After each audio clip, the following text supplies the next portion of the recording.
آمن الرسول بما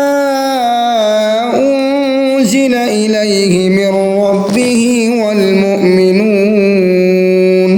كل آمن بالله وملائكته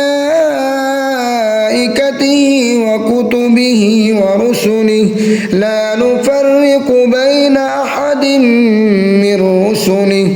وقالوا سمعنا وأطعنا غفرانك ربنا وإليك المصير لا يكلف الله نفسا إلا وسعها لها ما كسبت وعليها ما اكتسبت ربنا لا تؤاخذنا إن نسينا